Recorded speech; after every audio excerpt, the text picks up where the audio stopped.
Broken down and defeated, determined, busy and confused, sleeping. You're dying while I wait you to get started on the journey chosen, wasted, now it's all I do.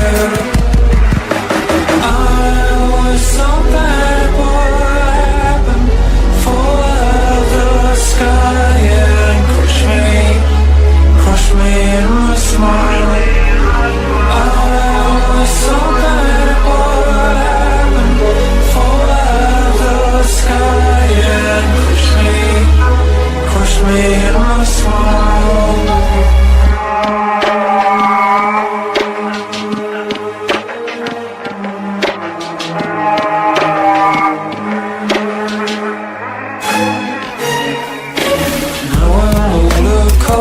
Sober, sad and jaded. Then upcoming, they're broken down and defeated.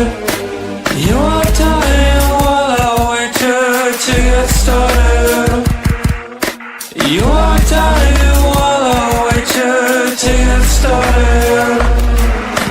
I was so bad, what happened? Fall out of the sky, yeah. Crush me in my smile. I was so bad, what happened? Fall out of the sky and crush me in my smile.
I'm a motherfucking unicorn, a one-of-one. The vibe being the loving light, the enlightened one. My karma is interstellar, I live by truth.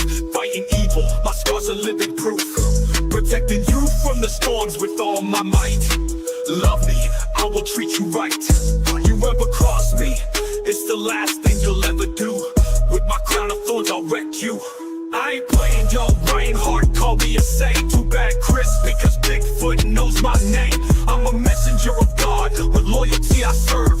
Taking out all evil with his holy word. A true Knights Templar, sword in hand. Slice you up, bury you in the sand. I'm a motherfucking unicorn, you'll never find anyone like me. Born in the Bronx, raised in NYC. So listen up, take heed. I float like a butterfly, sting like a bee. A true Knights Templar, sword in hand. Slice you up, bury you in the sand. I'm a motherfucking unicorn, you'll never find anyone like me. Born in the Bronx, raised in NYC. So listen up, take heed. I float like a butterfly, sting like a bee.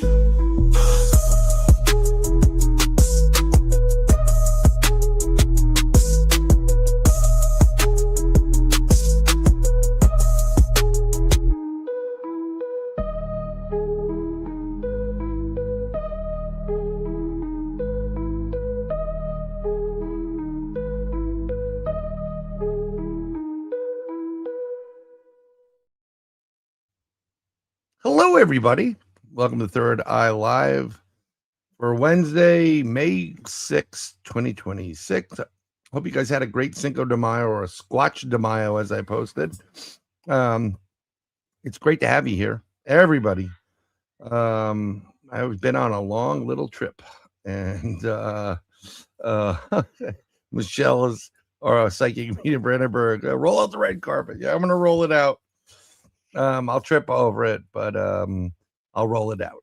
So, but we have a lot of our friends and family in here, new people, old people. John Allen's there. Straw Dog, good to see you. Sean D.B. Cooper, I was hanging out with him this past weekend. Texas Cacti. Jen from PNL Podcast. Paranormal Newfoundland. The Newfie. It's a Newfie, yes. Michelle Brandenburg, psychic medium. Mark Eddy's here. And there's a bunch more that they're slowly coming in. You know, it was interesting. We had a comment on our YouTube, and first I want to thank everybody. We're at like 615, I think now, getting that much closer to the grand, which hopefully will get us some kind of partnership program and monetization. Not that we're gonna make millions of dollars here, but you know, hopefully it just validates your efforts, in my opinion. And once you get to the 1,000, it really enhances that algorithm to your flavor. And Jen is saying hello to your lovely buddy in the background. Some parrots there. So we're just waiting on Tommy, who's fashionably late. And I think the bastard just rolled in, but we're gonna get to you in a minute, Tommy. He's great right now. Yeah, I think he should be back from the pub and in the green room. In the green room, yeah, well, pretty much.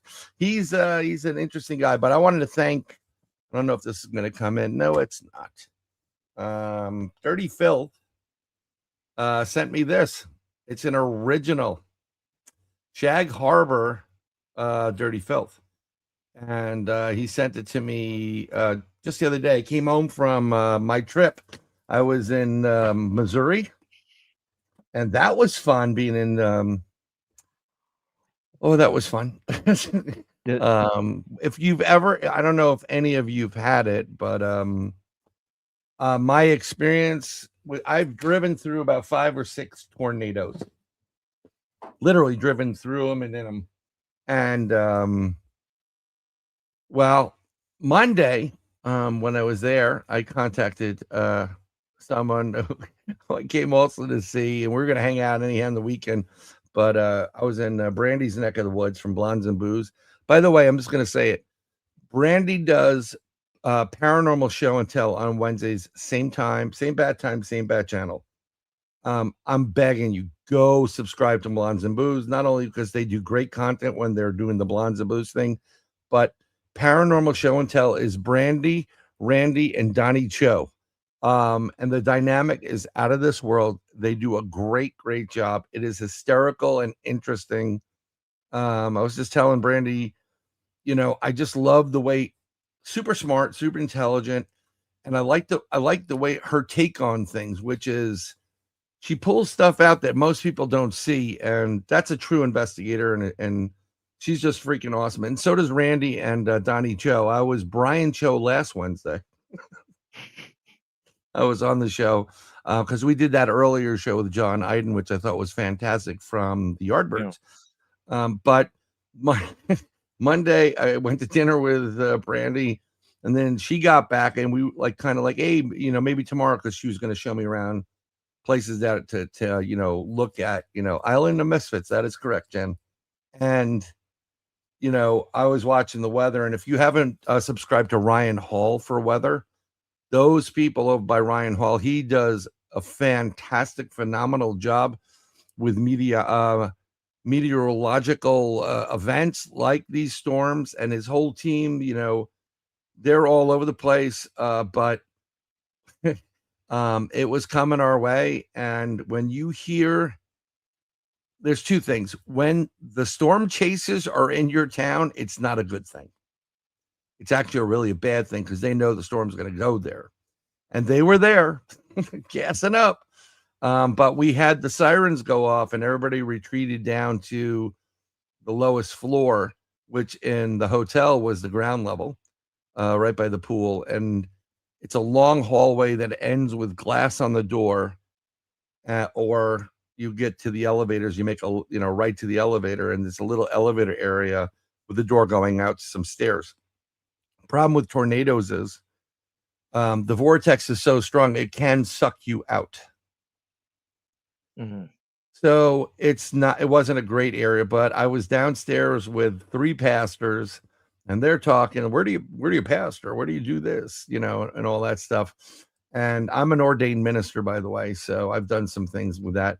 And I'm watching this storm now. On the map, it's red and yellow and orange, which means That it's a sounds scary. severe storm. Yeah. Yeah, it's scary. The scary part is when you see the purple or the blue. That's what you don't want to see. And in one section just prior to where she is, it's just started to get a little bit purple. And I'm like, okay. And then they said on there, oh, we got rotation. And I'm like, oh, shit. And I saw it. I said, yeah, we have something. And then I saw another one just, a couple of blocks down from it. And we had 2 tornadoes on top of each other. But thankfully, everything was fine. We got the all clear after a while, and I was like, wow, that was crazy. And then the next day, we were planning on going out. Say again? Was there any damage? There was damage to some homes. I mean, there was a rotation. I don't know the full extent of it. But everybody in the hotel was, there was people they've lived through this their whole entire lives. But there were some people that haven't experienced it. That was my first time experiencing a tornado in Tornado Alley, which seems to have moved more to the right anyhow. So the next day I was getting ready. We're going to go out like 1 or grab something to eat, and she's going to show me around some places that are worth investigating. And I just get the text, you ready for round 2? And her text is 70-mile-an-hour winds, golf ball size hail. Right? So I'm like, oh, that's fun. And then within like 30 minutes of her text, and I'm looking at this guy, and it's during the day, but I started seeing a greenish tint. The sky looked a little bit weird, not fully green, but it was borderline. It could be blue, it could be green. Green is not good with tornadoes. Then I get the emergency alert on the phone, and it changed to 70-mile winds with baseball size hail. And then they started showing some videos, some other areas, baseball size hail, softball size hail. Yeah, tornadoes in the Midwest are definitely wild, John. Yeah, and what was interesting, that storm, Randy from Paranormal Show and Tell, one was over his house, and thankfully he was fine. But the first night, it was me checking on. Well, we were all checking on everybody. I was texting Brandy. I was texting Paul from Paranormal Among Us. I was texting Krista from Blondes and Booze, and I was texting Brittany and Adam Whitehead, who are Half-Inch Wrench crew and the Ghost crew. And it was just insane. It was just, yeah, totally insane. So after that tornado during the day, we canceled whatever, because you got to be safe there. I went upstairs and I said, you know what? I had something I prepared. I went out and grabbed something for lunch because we weren't going to do anything. And I knew we weren't, because she said it, early in the morning. And I'm sitting down in the hotel room, and I swear to God, the TV's on. And what comes on the TV? The Wizard of fucking Oz. And I'm like, you could make this shit up. I'm like, are you kidding me? So yeah, it was pretty bizarre. Yeah, Midwest is no joke, and anybody that lives out there deserves a medal. Some of the toughest people on this earth, some of the sweetest and nicest people too. But after that, I ended up in Townsend, Tennessee, and it was great. I didn't get the podcast table. I thought I did, but some of those emails went out. But we'll have it next year. That man, Mark Eddy, will be there. I'm dragging his ass there because they have midget wrestling. And Mark, we're putting you in the ring. But Yeah, I think he's here. yeah, Did your clips. Tommy just leave? The, Tommy yeah, just left. yeah. He said his internet just went down. I don't know Oh, how he's all communicating right. with me if his internet is down, but All right. Well, let's see where Tommy is right now. but he Holy but he shit. may have one of those secret communication devices Yeah. created by M and Moneypenny. Hello, Miss Moneypenny. Always wanted Sean Connery. How about a blowjob, Miss Moneypenny? Oh, James. Sorry. Yeah, I got yelled at. You weren't there when we had Cool's Paranormal on there. I lost my cool because someone came in, and I get it. I talk too much, but my channel, my YouTube, my me. So I'm gonna try not to talk as much right now when Tommy gets in, but he's having internet problems apparently. It started up again. Yeah, I think Okay. Michelle knows.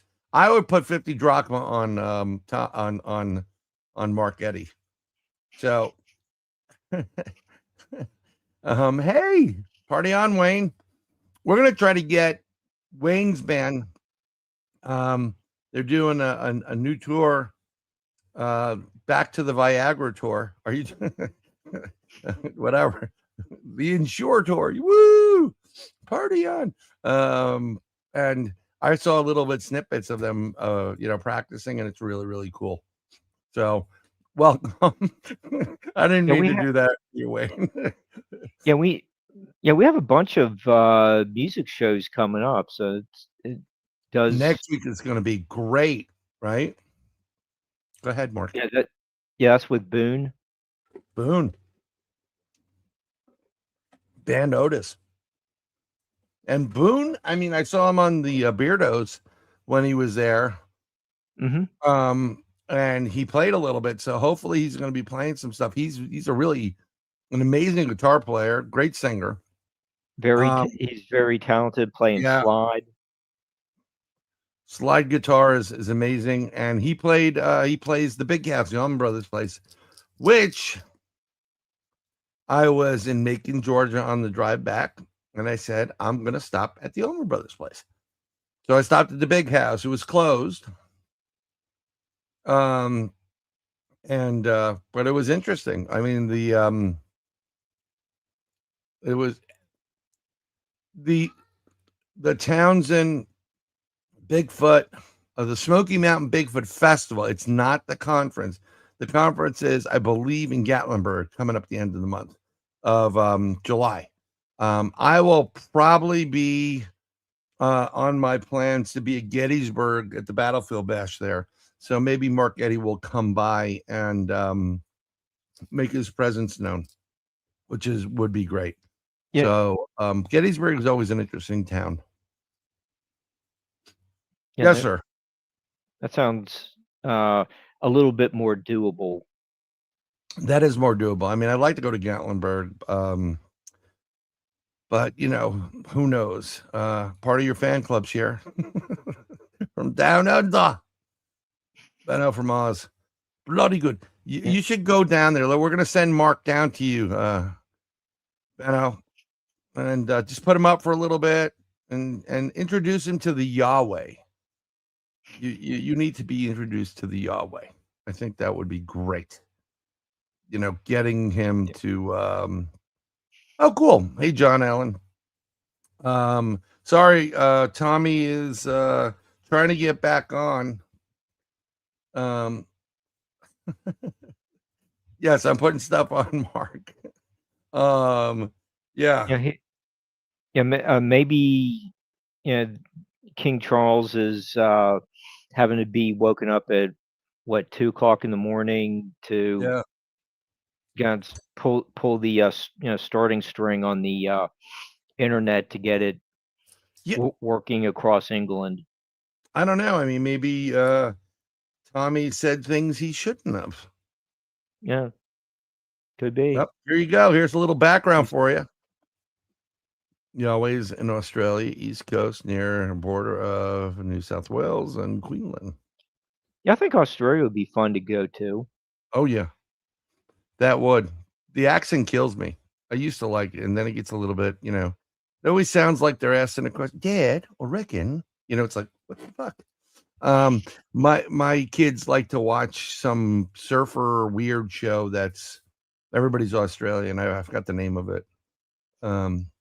It's weird, but look at this. Paranormal Paul's here. Paranormal Paul will be starting shortly as well. Hopefully Tommy. See, this guy is so elusive. He's more elusive than Bigfoot. I kid you not. Trying to get to Tommy Cullum, it's just insane. Look like Paul enjoyed the wrestling match. Oh yes, Paul. Well, we did, but we didn't. I mean, here was the problem. We went over there. Paul and I went over there. Paul had the extendable selfie stick. I left mine in the bag, and I didn't pull that out because it just wasn't working right. And then, of course, I go to do the live, hit that button on YouTube, and it doesn't freaking work.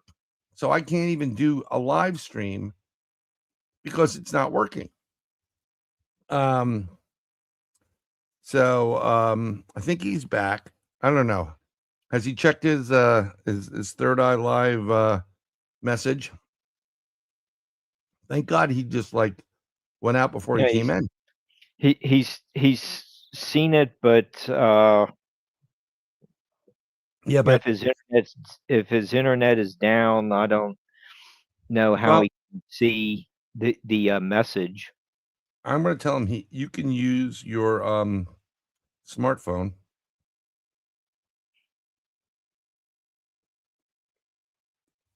Because you can. I've done plenty of interviews on this thing. Plenty of them.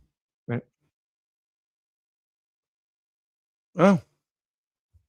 Hey, Mickey. Maybe he needs to use his torch to find. Get your swimming costumes. I had English counselors in camp. Put out your torches. And I would just go, but we're going to Frankenstein's castle later. I always love the terms they would use. Swimming costumes. Who uses that? Put on your bathing suit. Swimming costumes. Is that civilized? That's how it is?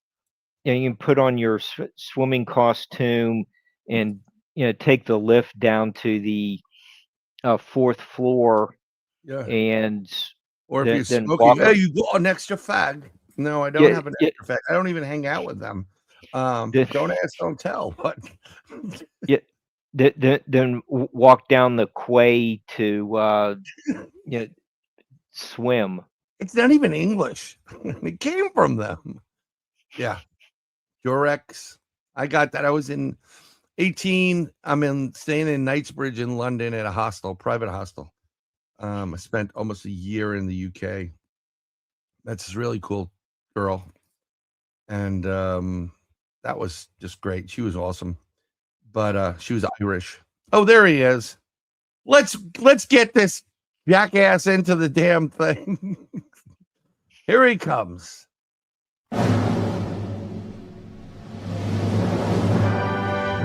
Man is more elusive than Bigfoot. All the way from the UK to our stage. Please welcome Tommy Cullum. There he is. Hold on, you're muted. You're muted. Oh, okay, I'm on now. Yep. Can you hear me? Yes, God save the Queen. Oh, how are you? Well, guys, I don't know what's happened. My internet has just gone in my house. I'm on my 4G right now. We didn't start talking about scary shit at this point. So what is going on, man? I'm telling you, this man right there is more elusive than Bigfoot. More elusive than Bigfoot. It's hard to get to Tommy. I am so sorry, guys. This has never happened before. Internet is down. I tell that to all the girls, right? I swear, it's never happened before. Oh, how are you, gentlemen? I'm so excited to be here. Thank you so much for inviting We're me on, guys. excited to have you here, and you're one of the few. I mean, like sometimes we do special shows at 2 p.m. Eastern, so we can get you on at like 8 o'clock, a normal hour. But you work the weirdest hours. Yeah, I work a weird. I basically live on Eastern Standard Time, really. So I finish work at 8 o'clock Eastern Time, which is 1 Yeah. o'clock in the morning UK time. So I need to move to America, and then I'll be. Well, you sleeping at- should, and you need a gun because his kids are gorgeous. I do need a gun. Yeah, Yeah. I've got a BB gun, but it's not. Not quite a the same. well, BB guns ain't going to cut it. But come to Florida, Tommy. Oh, I'd love to, man. I'm just. Yeah, we'll get you over here and the family, and then you can go really do some let's get freaky. I mean, Florida itself is one giant let's get freaky. Absolutely. But, You got the skunk ape. You got all sorts down there, Yeah. man. I'm coming. Jen says, Tommy, did you lose your Dr. Pepper? No, I need one. Yeah, we can get you in Richmond, Missouri, but I was talking about I was just in Missouri prior to going to the Bigfoot festival, and I had my own personal greeting from like with tornadoes, and I told I told Brandy, I'm like, do I make an entrance or what? So yeah, we can get freaky in the Midwest. We'll get him on a Paranormal Paul show, but I've been on your show like once or twice, correct? Yeah, you was one of my first guests as well back in the day, Yeah. man. Well, he And it loves was- Al more than me anyhow. Because No, that's not true. That's absolutely not true. I love you both. I think you've been on 3 times, right? 2 or 3 times. I gotta be honest, I don't really recall or remember. It's no disrespect to you. It's Yeah, that's just cool, man. You do a lot of shows. sometimes the shows bleed in. Mm-hmm. But didn't we? I could have sworn we did a show, Al and I together. Didn't No, we talked about doing that. We need to do that. I'm still up for it. That would be fine. That would be fine. Let's So do welcome to the free crazy world of Third Eye Live. Now you're on the hot seat. No. Oh, I think he's coming on next week. That's going to be great. We can catch part 2 and then I get to piss out of Tommy in the chat. And my internet will be fine then. Hopefully, this is. Oh, Yeah, Tommy, do your colleague subjects have a new song because of King Charles, or is that like God Save the Queen song? Same just song. Like Same thing. okay, it's for Absolutely Queen or same. King. just put the king in instead. Okay. Yeah, exactly the same, man. Would you think Have they should change it from King and Queen to God Save the Reptilian? Yeah, that would be better. I would prefer that, to be honest. That would be good. We got the so- World Cup coming up, and I think we should change it to that. That would be Magic! great. Off of his head. I'm screwed now. Open his guys. head, and again, I'm screwed. unlucky. I can just about say that at the moment. Yeah, pretty much. So why don't we, if you don't know who Tommy is and you don't know his podcast, Let's Get Freaky, there are links in the description. I didn't get all the links because Tommy took fucking forever to send me his damn bio, which is, it's like, oh, Sorry, bloody man. hell. They have this thing called Chat GPT that can make a bio for you. Yeah. So it is so give everybody a brief bio of you and kind of where your show is and what it's about. Yeah, so Let's Get Freaky podcast. It's wherever you listen to podcasts, Apple Podcasts, Spotify, Amazon Music. We're also on YouTube as well. You can watch the shows there as well. And we get freaky. I get cool guests on like yourself, sharing paranormal experiences. Sometimes we get into conspiracies as well, because I think they're connected. You can't really have the paranormal without the conspiracies as well, I think. UFOs, cryptids, ghost stories, anything freaky. We talk about it there. That's what we do, man. I've had a lot of weird experiences myself, so I know haven't got the answers to anything, but I know this stuff is real. I know there's something going on. What it is, I'm not quite sure, but we live in a wild world and it's getting crazier. I think so as well. And something's very interesting. You also do Alien 8 UK I do. at round table with David. Hopefully we can get him on. And then we'll get Mr. Wonderful Andy. And as soon as That freaked me out last summer. I'm walking through and I'm looking, and I see this smiling face, and I'm like, what the fuck is this? I I'm was like, so you're not jealous. supposed to be here. Yeah. I was so when I saw the pictures of you guys together, I was like, oh, I want to be there, man. I was so I jealous. said, "Where's Tommy?" And he's like, I'd see "Well, it around. yeah." He's like, "Well, he couldn't make it," and I'm like, "Oh my god, bring fucking Tommy with me! All you guys, just bring them all over. Why Well, not get Abby to come down and Nick, yeah, Nick, is it man. Nicola? Nicole, yeah. Well, Nicole was there, well, the other Nicole, the American Nicole, but I did a Abby show, and Nicola, Nicola, I think, was there. Nicola, Okay. I'm gonna get a Kinks thing going right now. NOCLA. Sorry, but definitely a woman and not a guy in a dress. Totally different song, but it's great to have you. I mean, what a great name for the podcast. Let's Get Freaky. Yeah. What can I gotta ask, because it seems like a name that should not be going along with kind of No. what the subject matter is. Should be a little bit more, like Sometimes I Mark. get the wrong audience.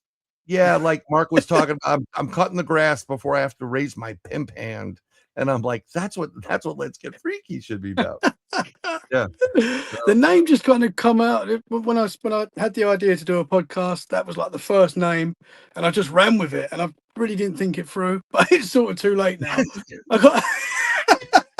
It's been nearly 4 years. 4 years this June. I've been doing Let's Get Freaky, so it's sort of stuck. But I do kind of get sometimes people thinking it's a different kind of show. When I tell them the name of the show before the subject, they're like, "Okay, what sort of show is this? What freaky things are you talking about?" Yeah. Yeah.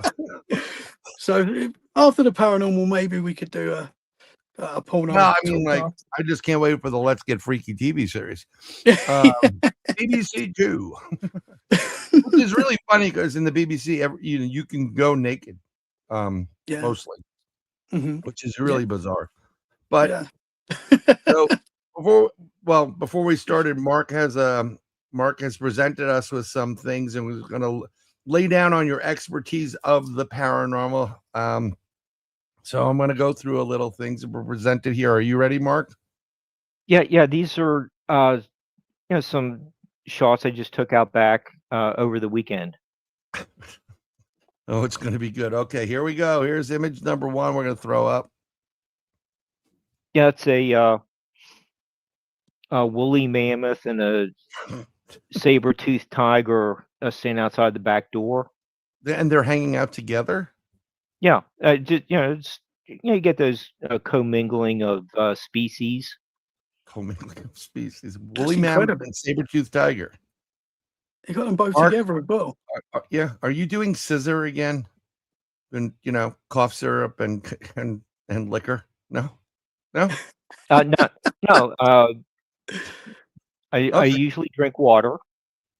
Okay, you sure there's not LSD in it or something? Woolly mammoth? No, it's right. It's out of the refrigerator thing. You push the glass on the thing and get water. Okay, let's go to the next one. Put it up. What the heck is this then? Yeah. There's so you can see the mammoth on the right has some. It's a mammoth on the right. Tusks. Are they fighting? I don't know. And there's a saber-toothed tiger. Saber-toothed tiger on the hillside, walking towards the in the back trees. Yeah, he's probably going to leap down on the animal or something and have it for dinner. This goes with Mark's Hungry Critter book. I thought it was a 2-headed hydra, but what do I know? Okay, your next one. What is this? That was a pterodactyl that landed in the backyard Saturday afternoon. It's how big was a pterodactyl? Kind of looks like a turkey, doesn't it? Well, Size is a little deceiving, but it was huge. The camera takes away the. Okay. Yeah. We Oh, it's have not two more. zoomed in. Yeah. I think we have two more, and then Mark maybe needs to go bye-bye. There's an That's a good one. Archaeopteryx. That is a T-Rex. Archaeopteryx. It was like one of those like first feathered animal in the fossil record. First feathered. Mark would know. He's writing the books about this. Oh my God. That's incredible, man. It is incredible. I mean, no wonder why the books aren't selling. No. And what is this? Is there a Bigfoot in here, or? Yeah. Towards the bottom, you could see it. Bigfoot. He was huge, like 8 feet tall, walking through the woods. What John says looks like a juvenile pterodactyl. And from what I'm seeing, it looks like Dr. Zaius.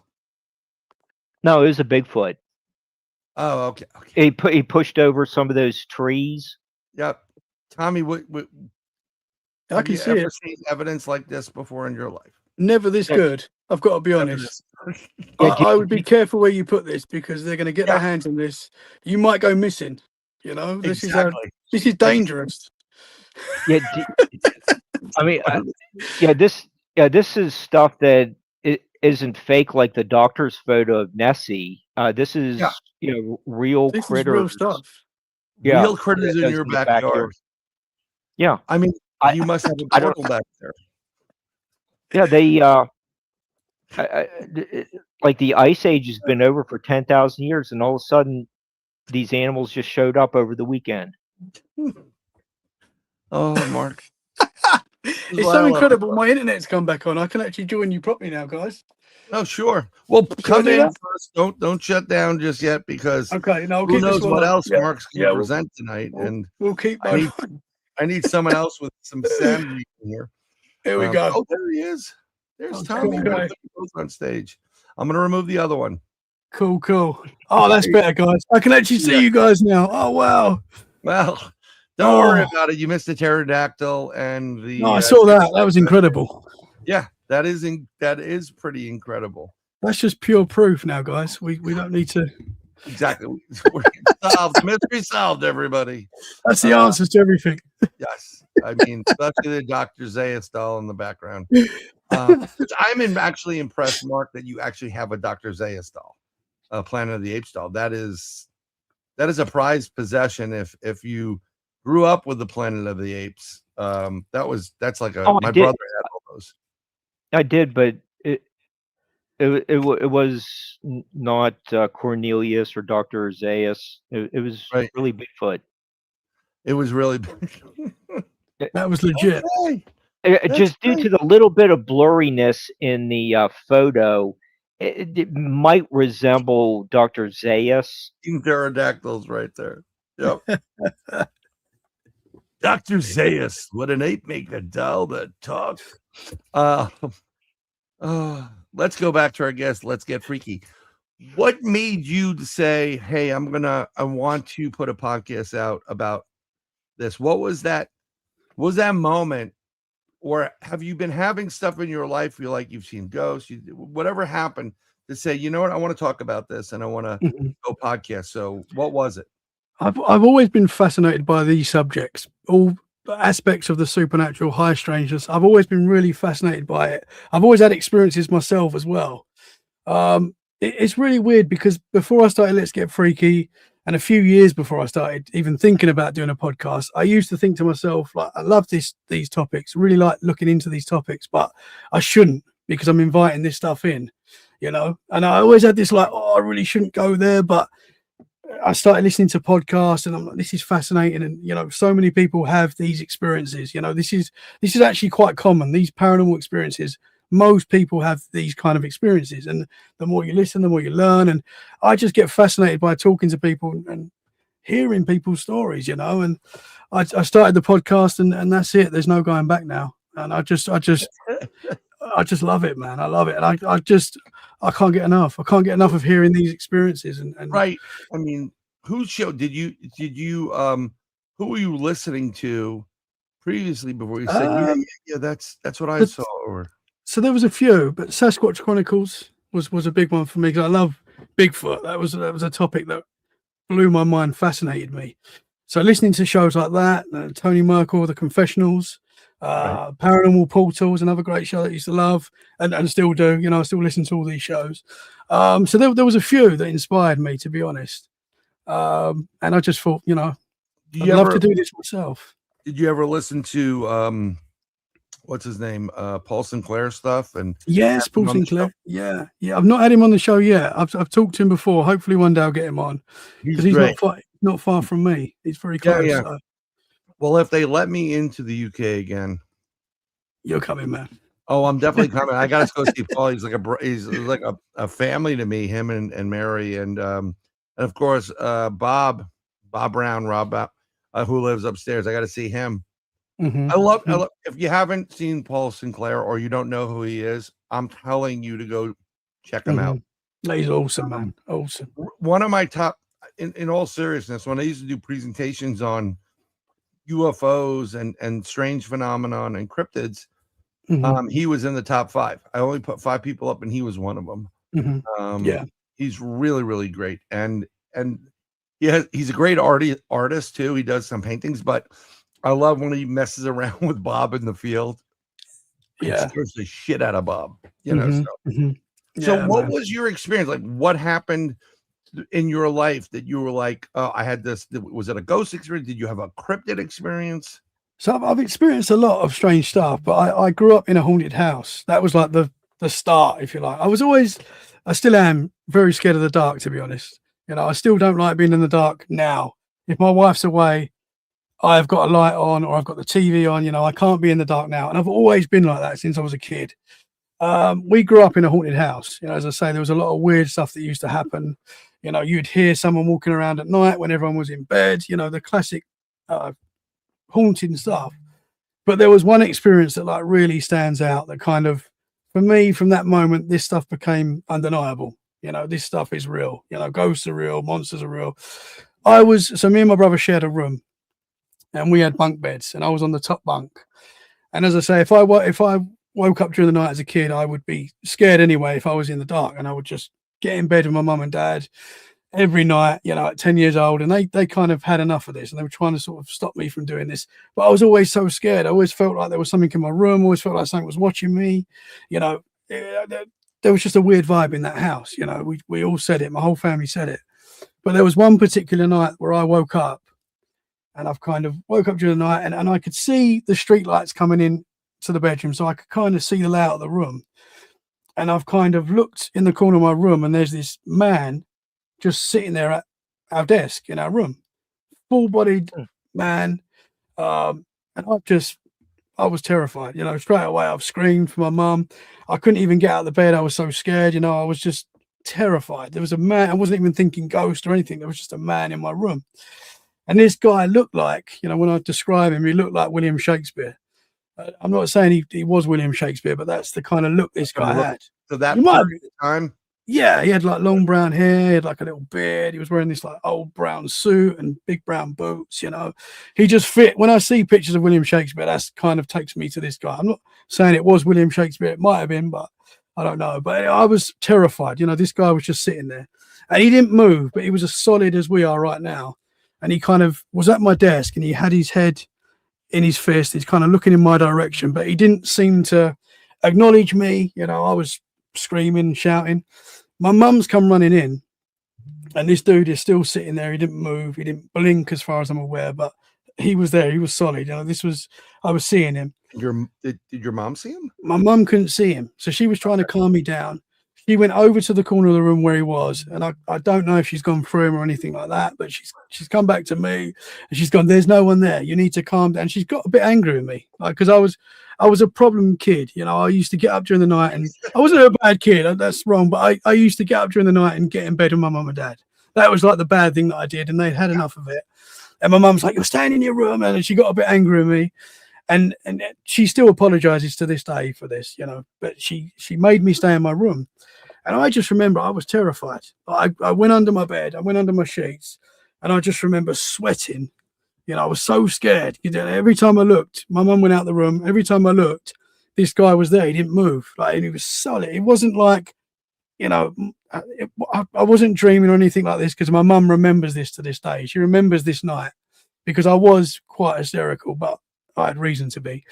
And I was going under the covers and I was sweating. I was crying. I was just a mess. And this lasted what seemed like hours, right? I'm looking and he's still there. Didn't move, but he's there. He's solid as we are. Somehow that night I've fallen asleep. Don't know. It's very strange that I did fall asleep. I woke up the next morning. I've looked, never saw that particular entity, ghost, whatever you want to call it. Never saw that again. I did have other weird things. I did see another weird thing in the house, but for me, that moment was undeniable. You know, he was there. You know, I know it sounds wild, but that was my first big experience. And your mother forced you to go back, which is basically means that dad told your mom, look, if I can't get a piece tonight, because that boy's coming in. No, I'm joking. That's actually bang on. But that's probably what it was. You know, when I say that, I used to get up and get in bed with them. They'd had enough. I love you, son, but get the fuck in your You're killing mummy and daddy time. I want to give you another brother. Totally joking. Go ahead, Tommy, is a story like that frequently reported in the literature, where there are two people in the room, but only one person sees an entity? Is that commonplace? You do hear that quite a lot, actually. And it's quite strange because my brother never woke up that night. So my brother was sleeping underneath us. He never woke up that night. Obviously, my mum came in. She didn't see the man, but I could still see him. So, yeah, I mean, that you do hear that quite a lot, where someone sees the entity, whatever, the shadow figure, whatever it is, and the other person doesn't. You know, you do prefer it when both people see something, because then it's like it's undeniable then. But yeah, only I saw it that night. My brother did see in the same area. Now, my brother's a lot more skeptical than I am. If you talk to him today, he will say the house was weird and we definitely had some weird things. But he's a lot more skeptical than me. He does say, oh, I could have been dreaming. I don't think he was, but his experience was in exactly the same place that I saw the dude. He woke up one night and he saw two red eyes, and they were just floating. He said they were just floating, and he was obviously very scared. And these eyes just started moving towards him, and then they just disappeared. And that's what younger. He's younger. He's 3 years younger. Oh, yeah. Wow. So he'd have been about 6, 7 when this happened. Yeah. Is there an explanation for who this person was? You know, why from this sounds like a little bit more distant time period? Connection. We're not sure, because the house wasn't super old. It wasn't a super old house. I'm not sure exactly when it was built, but literally not very far away, a couple of houses down behind the houses next door, was a massive graveyard. So there is a big graveyard there, which is very old. There's a lot of old graves there. There could be some sort of connection with that. Then directly behind the house, there was like a little forested area, which led to quite a big forest. So it could be something to do with that. We do believe that the lady that we bought the house off, we're pretty sure that her husband died in the house. They didn't tell us that. I don't know how my mum and dad worked that out, but they kind of worked that out later on, that he possibly died in the house. This guy was a doctor. I don't think he looked like William Shakespeare. He might have done. I don't think that's who I saw, but he might have done. Maybe that's how he wanted to present himself. I don't know. But he was a LARPer. Yeah. LARPing as William Shakespeare. No, I mean, I was thinking more along the lines what you were describing, and when you say William Shakespeare, there's a few images that go around of William Shakespeare. That beard and that period clothing, which I believe is around the time of Henry VIII, correct? And he could have been thinking there going, oh, I'm going to get my head lopped off by King Henry. Yeah, he could have been. And he was wondering about it. Yeah. Or, you know. Literally just up the road from where I used to live was a restaurant called the Mary Green Manor. You can Google this. It's in Brentwood. It's still a restaurant / hotel now, and it was Henry VIII's old hunting lodge. So he used to go. Yes, I could literally be. Some people say I look a bit like Henry VIII, so I could be have a relation, maybe. Have you been cutting heads off of people over the women you've dated, like off of their head? Yeah.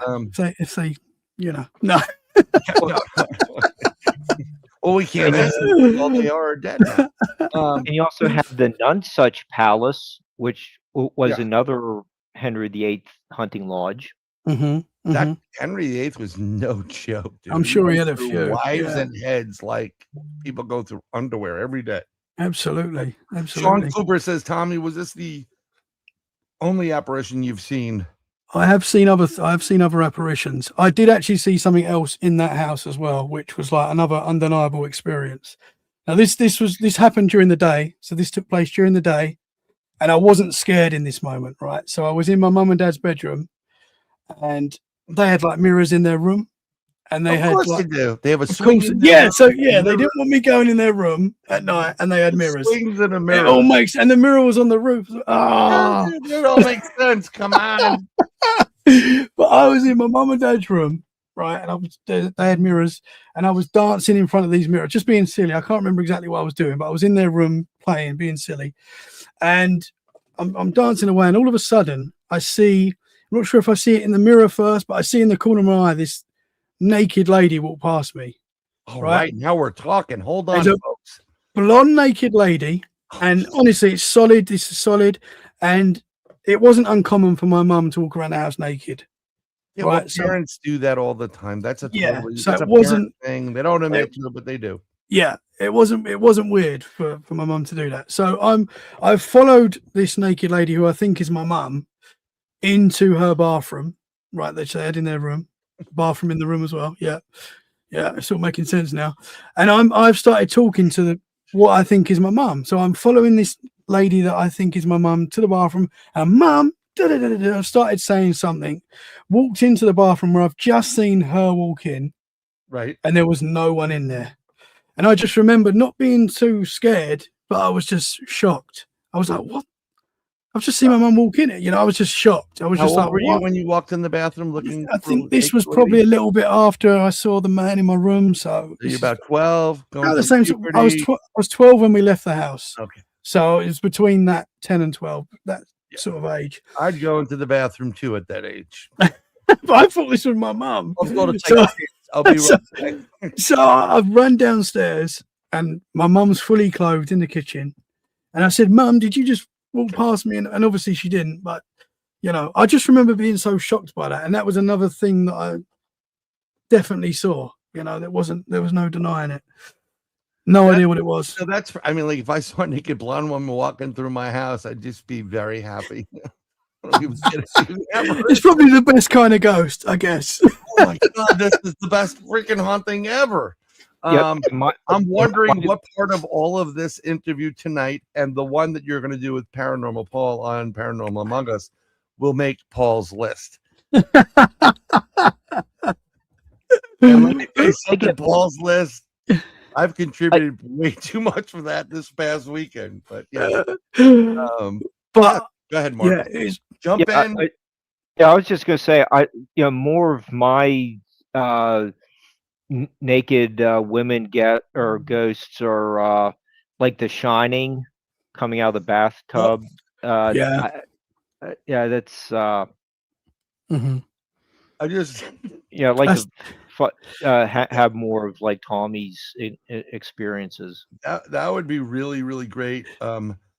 Just people have said to me possibly that because obviously we have these conversations. I never really knew what that was, but people have said possibly a doppelganger.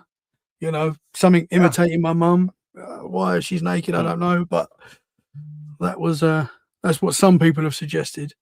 Because whatever was going on in this house wasn't always bad times in this house. Don't get me wrong, but these weren't positive things that were happening. These feelings, these noises, this what I saw in my room, what my brother saw with the red eyes. That's not positive. Red eyes are never positive.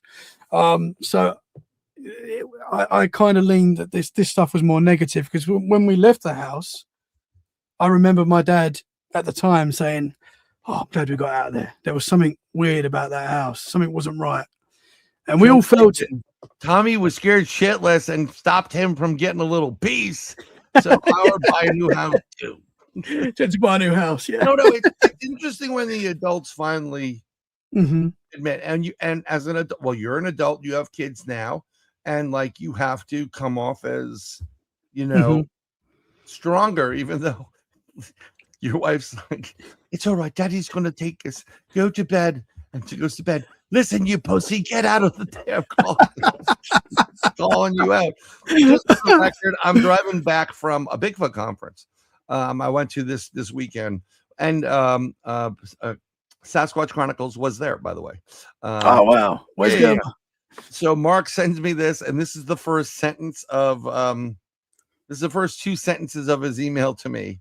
"Thanks for the updates. I've been out most of the day cutting grass and having to get out my pimp hands." So this is what we're dealing with Mr. Mark Eddy, and he's, don't let that fool you up there, right there. But so that was that's pretty unnerving. Do you have anything now where you are now, or I've had some weird stuff in this house where I live now, and actually, so there's actually been quite a lot, to be honest, because I think when I started Let's Get Freaky podcast, I think I did open the gates. I really do. I think when you look into the paranormal, I think it looks back. Like when you can say that when you're looking into this stuff, like maybe you can manifest stuff in your mind and stuff. And I do think some of it could be that, to be honest. But there has been undeniable stuff that's happened in this house that has really freaked me out. And it was getting to a point in this house where it was like, my wife one day said to me, "You've got to stop doing this paranormal podcast," because it wasn't just me feeling this, the wife was and the kids was, and it was getting quite worrying.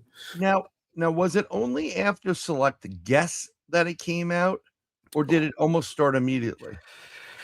I feel like, I don't know, it sort of started immediately. I'd say I started noticing little things were actually happening before I started the podcast as well that were a little bit strange, but I don't want to say any particular guests have sent something over or anything like that. I did have one lady on once, a lovely lady, right? Right. And so obviously when I do the interviews, it's normally around this sort of time. So it's in the UK, it's like 2 o'clock in the morning, 3 o'clock in the morning, so it's a bit creepy anyway. But now you're at that witching hour. We're in the witching hour. So I just finished interviewing this lady who's told me this very scary haunting that she was having in her home. And she's a lovely lady, so I'm not saying this was her or anything like that. But we'd finished the interview, and she made a comment, "Oh, my ghosts are going to come over to you now," something sort of along those lines. And I was like, no, keep them with you. No, I don't need any ghosts. I don't want to deal with my wife. What I do, she won't like it. So what I do when I do a podcast, so right now, so I'm upstairs in my office.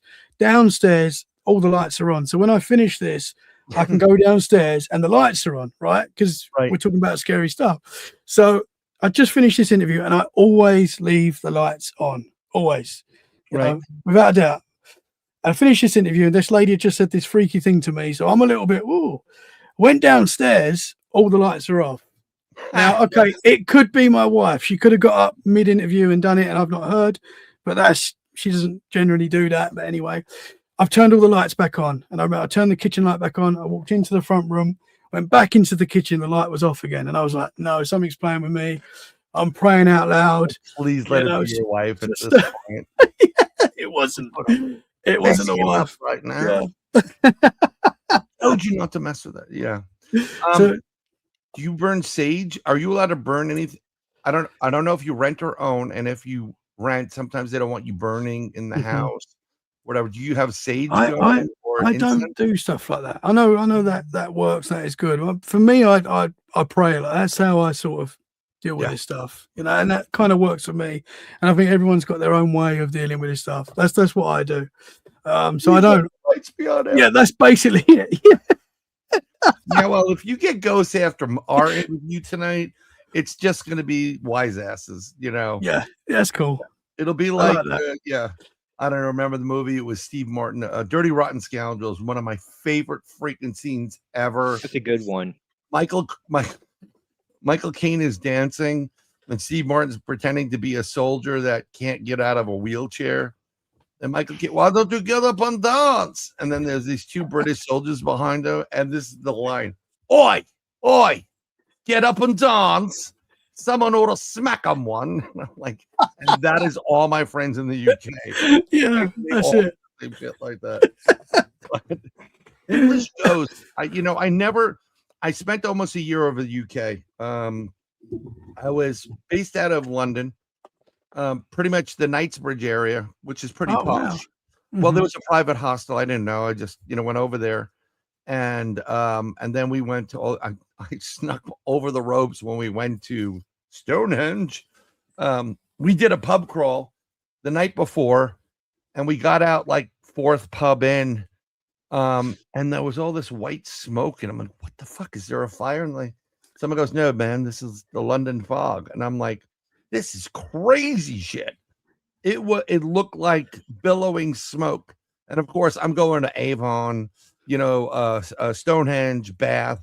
When I was in Bath, though, I did hear that I heard what sounded like some kind of marching in the town, but no one mentioned anything about the Roman soldiers, the apparition. Have you ever been to other parts of your country, and on a paranormal investigation? You guys like get together, like, Andy, what are you doing this weekend? Let's go, look for werewolves in Brighton. I've I've not really done like proper paranormal investigating. Obviously, I've been to a lot of haunted places. Most places in the UK are haunted. I live very close to Coolfie Castle, which is like a 1,000-year-old castle, which has got a lot of ghost stories. Claims to be one of the most haunted castles in the UK. I don't know how they can. The one that's Here we go. cracked. Yes, Ghosts are getting them. yes, it's Which one? Coolfie Castle. So William the Conqueror, I think, built it. He was a part of the building of it. It is like very destroyed. I think there was a fire there, and it's half standing now, but it still looks amazing. It still looks amazing. And it's on a moat. Yes, yes. Moat. That's it. Okay, yeah. Thinking That's right. very close to me. That's like 15-minute drive from my house. Oh, okay. That's pretty cool. There's a lot of ghost stories there. There's a woman in white that walks around. I think everywhere's got a woman in white, right? I think that's quite a common apparition that people see. I don't know why that is. There's legends of a woman in white just down the road from me here, where people claim to see this lady standing on the roadside as they're driving past. Dickens wrote a book on a ghost story. The co-authored The Woman in White. So that's 150-year-old. Yeah. It's a very common legend. It's a very common apparition, like the Hat Man. So many people see the Hat Man. The woman in white seems to be a very common apparition. It's really interesting because your country, it's been through a lot of different back and forth over time, and it was at a time when everybody, the English are so civil, whatever, but they weren't always civil, and the Welsh weren't. None of them were, and it really took a couple of going at each other to finally merge into something. They're still not. Everybody's still not happy with each other. But did you ever have Andy McGrath on your program? Yes, absolutely. I know you're good friends with Andy as well. Yeah, I'm a very good friend. Andy wrote the song that starts my show. Oh, really? Oh, he is the author of that song. Goes by a different name. And I was telling him, like, hey, you really should use this. It's a great song if you ever get a show. And he was like, he kind of didn't see it or hear it. And I thought it would be great for like credits going out or, introduction because of the way it starts. So I said, well, can I use it? And he goes, yeah, go ahead, use it. Wow. So, he's awesome, man. He's my very first guest. He is one of the most wonderful paranormal and normal persons you'll ever meet in your life. Mhm. Do you watch him on Skynet? I think it's called. Yes, he's Yeah. on. He's got a show called Weird Britain. Is that right? Weird Yeah, I Britain. can't wait till we get that over in the States, because I love it when I see, whenever I see, like, I hope you get something, maybe you get on there, and you know, Andy and some of the other crew there, because I love when people I know that are good people, and this man right here, great guy. I mean, yeah, I'm always taking the piss out of him, as they say, and we just playing around. Love this guy Are to you death. talking about Mark or me? No, I'm talking about you. Mark is a Thank totally you, bro. Thank Mark you, man.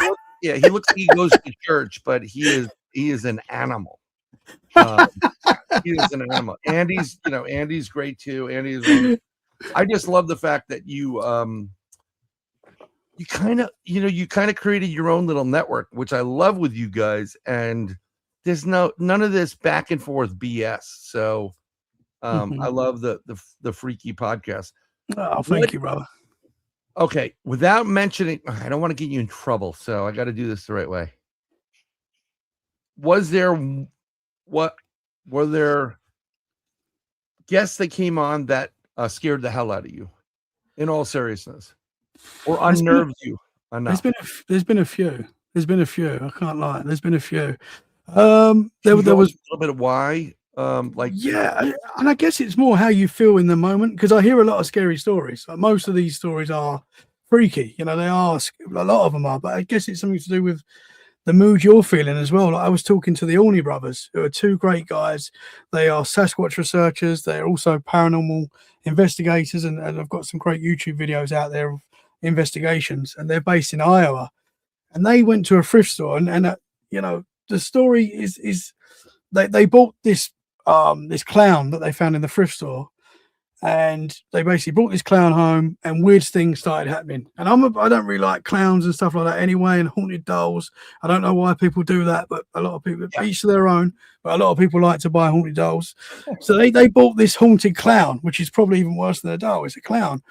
And weird things started happening in the house, and especially to one of the brothers, he started hearing this voice, which was like talking to him, and the way he described it was quite scary. And it's like it started calling out during the night, and weird stuff like that. And he said he just had this day when I've got to get rid of this clown. He could hear it shouting, and he like literally put in his car, he drove, and he just dumped it somewhere. But it wasn't. It freaked me out when he was telling me it. But like, things started falling down in the house while he's talking, and I'm like, oh, I was just on edge. So that's one that stands out.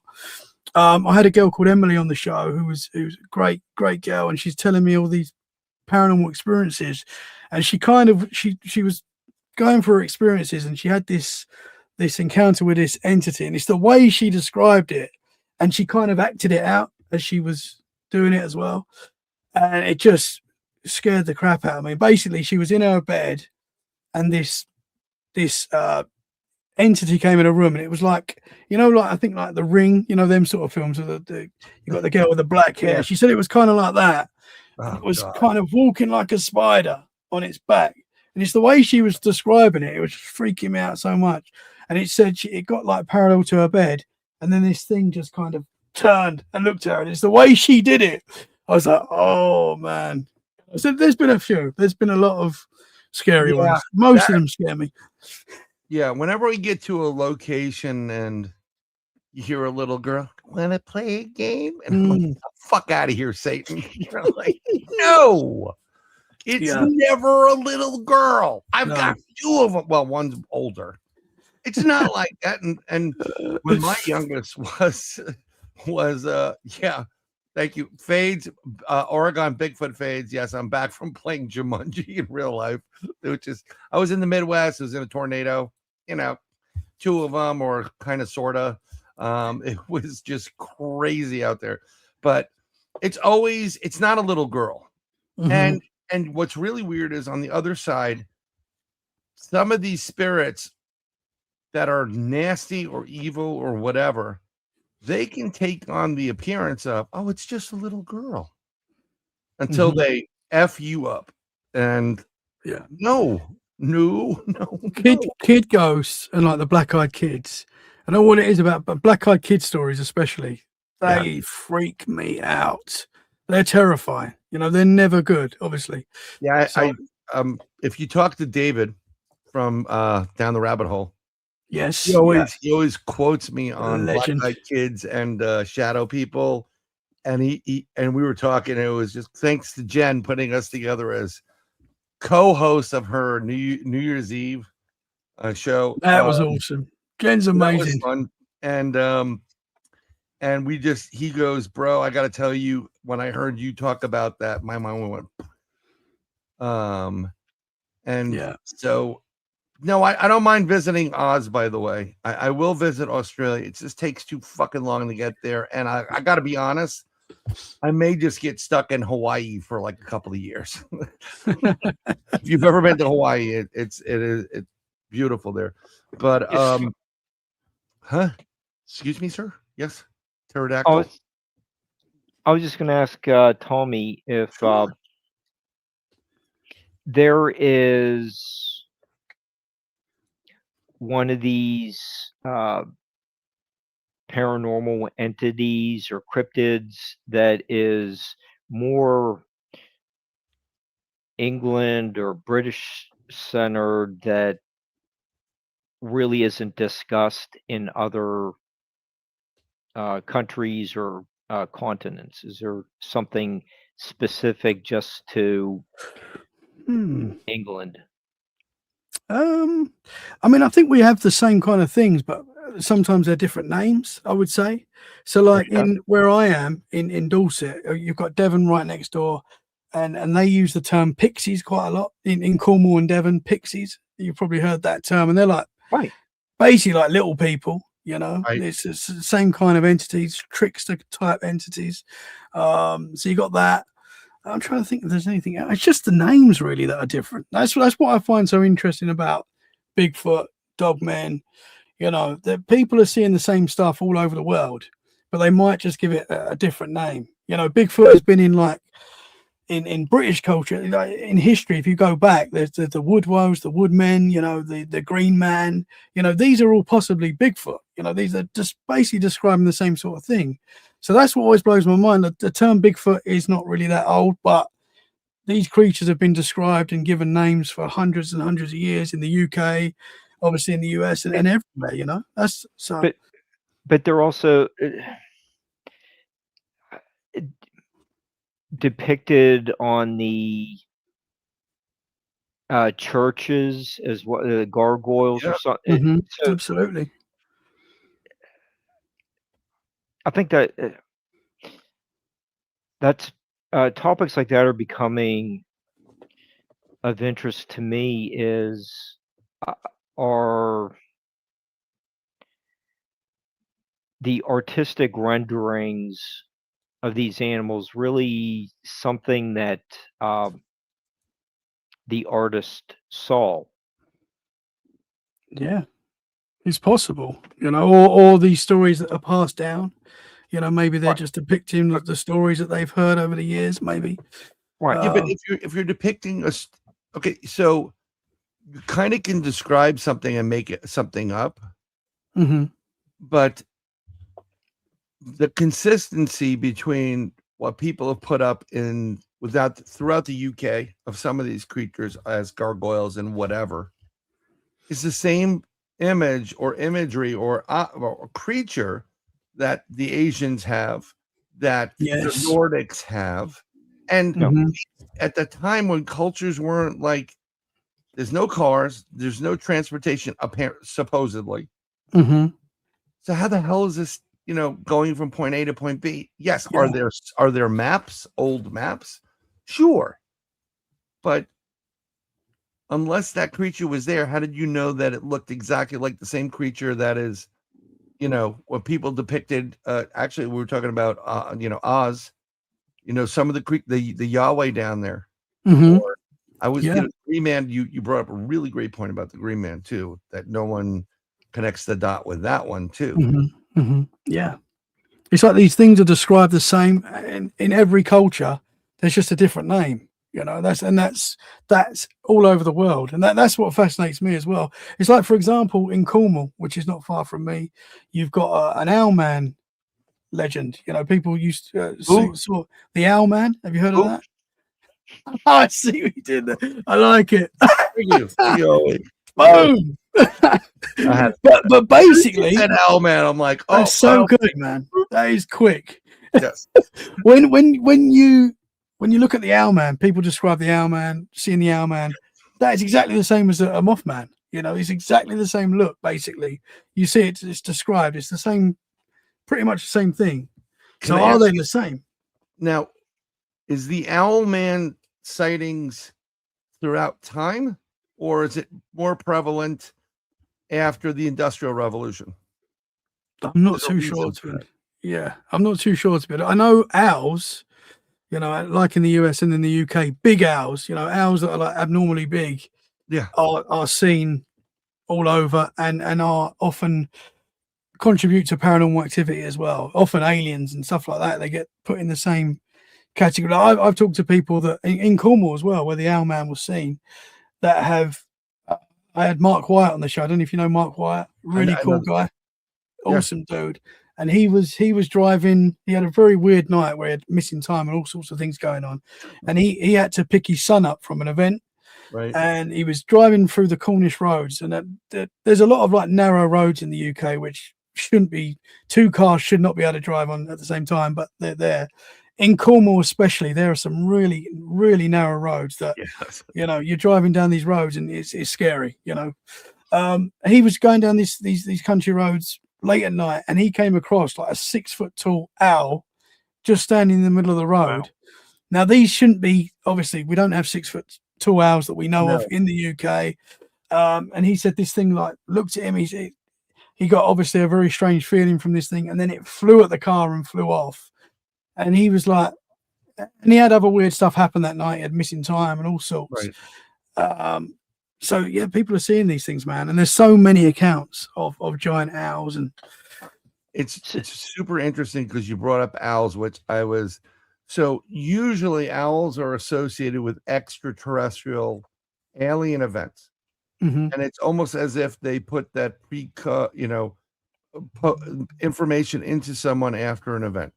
That's why some people who see owls get unnerved because, unbeknownst to them, it psychologically triggers their abduction experience. Mhm. I went to Townsend to go to the Bigfoot Festival, and our sleeping arrangements. Normally, we did an Airbnb with everybody, like, you know, from Paul, Paranormal Paul's Among Us, and Natalie and Blondes and Booze, whatever. It didn't work. Instead of it being like little rooms where people could have a little more privacy, it was just one big, you know, bunkhouse like in the 1800s. And I should have listened to Brandy, which I did. Brandy's like, I'm out.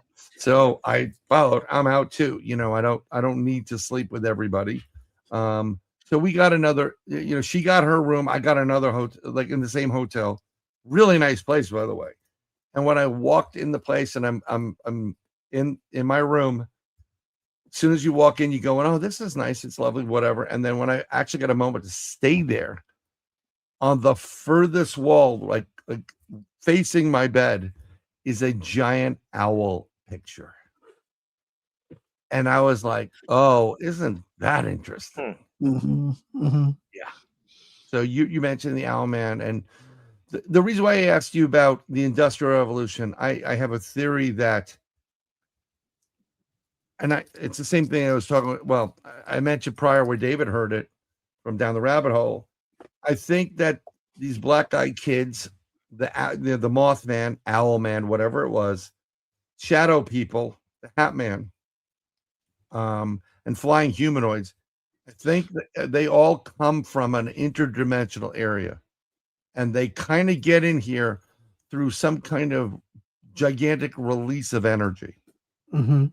which creates a crack in timelines, and then that's how you get the Mandela effect. And there's you never join it back together again. There's always like holes in something, and that's where they're coming from. So, but I think he had an experience. If he has missing time, I think that's total extraterrestrial based. Mhm. Yeah, that's how it sounded, Yeah. for sure. You should I like wall and go, take me.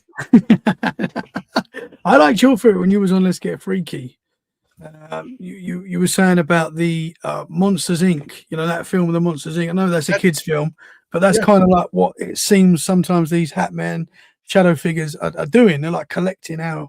They need that energy as food. Yeah. But what I also think, though, but some of these cryptids, black-eyed kids, specifically black-eyed children or people, they want more than just your energy. I think they consume you. Mhm. And I think they really want your ultimate goal is eventually your soul, because souls have money on, in the ether of the universe, Mhm. which is, but I can't prove it, but don't let them in your house. Yeah. Well, I've experienced that in this house, and I woke up to like the shape of something standing there darker than the room.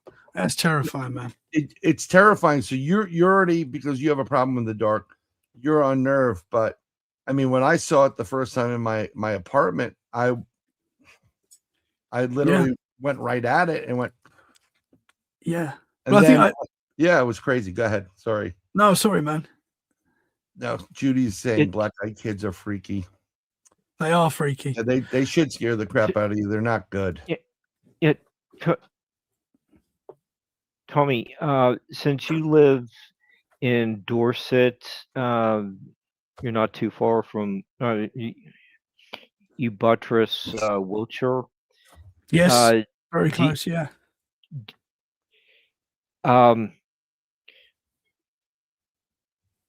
We're kind of getting to that point of the year when there might be some crop circles showing up. Has that started yet, or what do you think about that? Since you are close enough, you can go out there for a drive, or probably get more local news than more distant shires. I'm pretty close to Stonehenge. I'm about a 40-minute drive from Stonehenge, and I believe there was one last week. I might be wrong on that. I did see it on X. Might not be right, but I'm sure there was one last week. Crop circle. I'm pretty sure. But these things, I mean, some of them are incredible. Some of that, some people claim to make these things, but I think there's a lot more going on with these things, man. I think some of them are just too man. How can two guys with whatever they claim to use to make these incredible shapes that from above look just beautiful and perfect? I just can't see two guys doing that at night. Firstly, how are they going to get the time to do it? Some of them are just too amazing. You don't think it's Alistair and Reginald? It could be. The pub closes at 11. They're like, guys, should we go make one? You bring the boards in the car. Yeah. I mean, I think there's a lot more going on. And there's that impressive video, I think it's from the 90s. And again, this is before AI. Well, we hope so. We hope so anyway. We don't know for sure. But there's, where those two orbs are like dancing around the field. And then all of a sudden, there's an incredible. So, I mean, I think there's a lot more going on with these things. I'm not saying they're all made by aliens, but someone came up with a good theory. I can't remember who it was. Maybe it's something underneath the earth, pulling these. I don't know. But that could be the case. I mean, we have minerals in the soil. Okay. There's a book on that theory. Yeah. Oh, really? There is a book, huh? Do you remember the name of it, Mark? Now I have to look it up or run make Mark look shit up. But I always thought of it like, I don't know if you remember what an Etch-a-Sketch is. It's that okay. Etch-a-Sketch is like this plastic tablet, and you have these two wheels, and it's magnets, and you move them around, and it creates lines on the board. And then if you fuck up, you shake it, and then it resets everything. Why not having on a grander scale, same principles where you're manipulating the minerals to manipulate the foliage on top of it or the fauna, and then it comes down. But then again, I mean, this stuff is only visible or known from heights.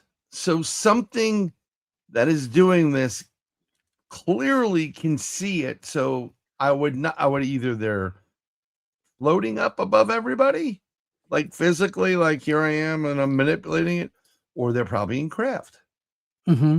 And the UK and those areas do have a lot of sightings, if I'm correct. Oh, absolutely. Absolutely. And I've seen some incredible things in the sky that I can't explain. I don't know if you want me to get into that, but I've seen things that. Sure. What like, give an example of something, you know, that you were just like, holy crap.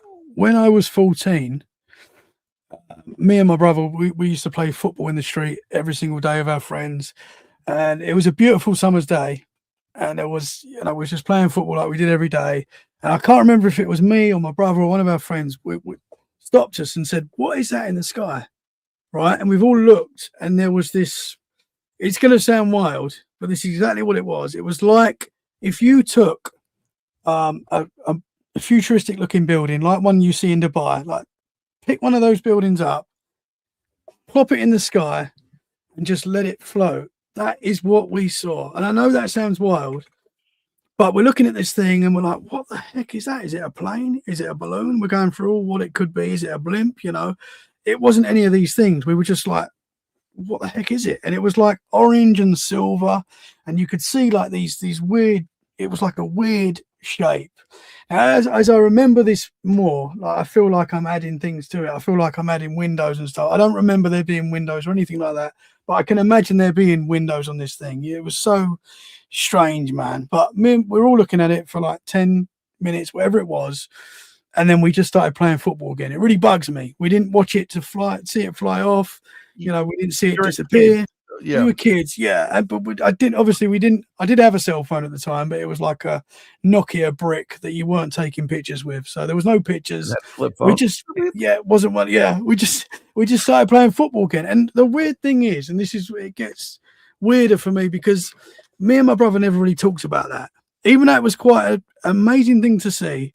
You know, you should be talking about something like that, right? It's incredible. You saw a floating possible building in the sky. It was very high up, but yeah, we saw that.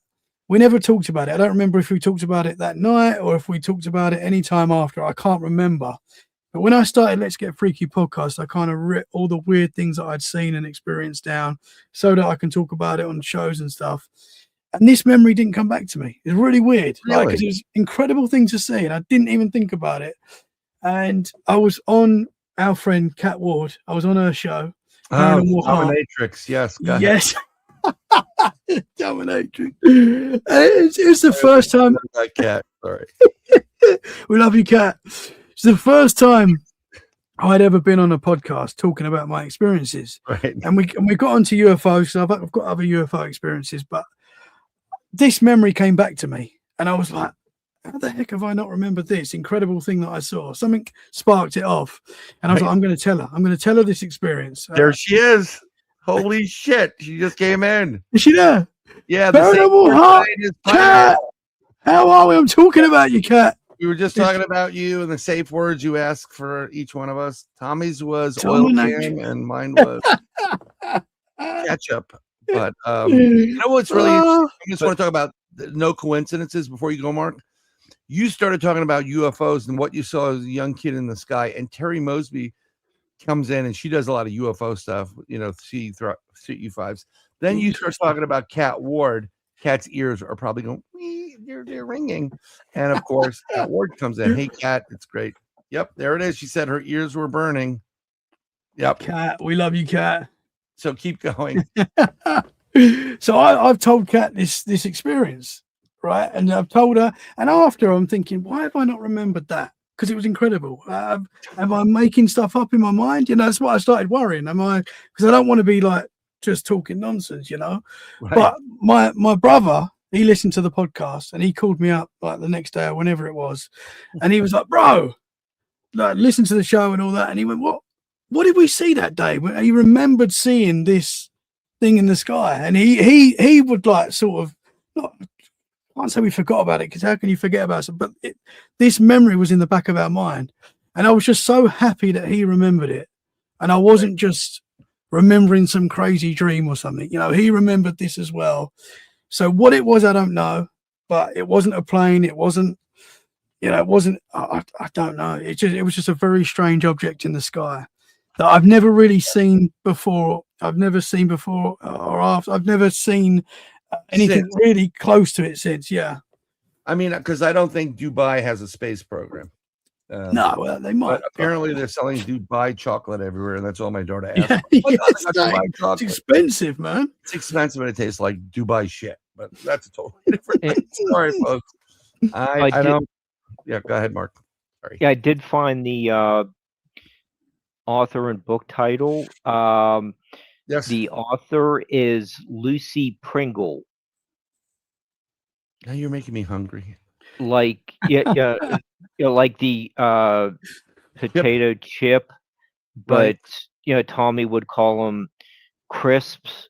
Crisps. Yeah. Yes. Not Crisp. because chips are Would be actually fries. called French fries in their language. I don't. But her it's actually Lucy did a terrific job. Very interesting book, and I need to give you the title. The Energies of Crop Circles. Yeah, there is an energy field associated with. There's a lot of weird things associated with crop circles that are. I did that one with Barbara like 6 years ago. Crop circles are just. There's not. It's not just crop circles. There's ice circles. There's crop circles. There's sand circles. Get stone circles. What Well, does all the unity? yeah, the NASCAR lines are pretty much part of that, in my opinion. I think that was the beginning, and someone said, no, smaller, more compact. Woodhenge. Orchestrating it. I mean, I think some of it could be testing by government with like high-powered direct energy weapons, but not on that full, burn or manipulating that. But I also think that it could be communication by either species underground. Do you believe that those inner Earth people, cultures as well? Yeah, I think that's very possible, man. Absolutely. Yeah, absolutely. So how close are you to whales? I'm not too far. I think probably a couple of hours drive. Not far at all. Because the Welsh basically were druids, and they were Merlin, the magician, was Welsh. Absolutely. And they were mouth to ear culture. And they delved into the Fae and the fairies and inner Earth and all this other stuff. And have you guys ever spoke to Mark Eddy? No. You'd have a good chat with him. He's Merlin. Very interesting. Absolutely. He's got Mark incredible knowledge. Yeah. Incredible.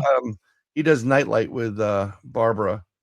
I don't know if he's had them on, but I would definitely love to, anybody you can suggest to come my way, please send it, Absolutely.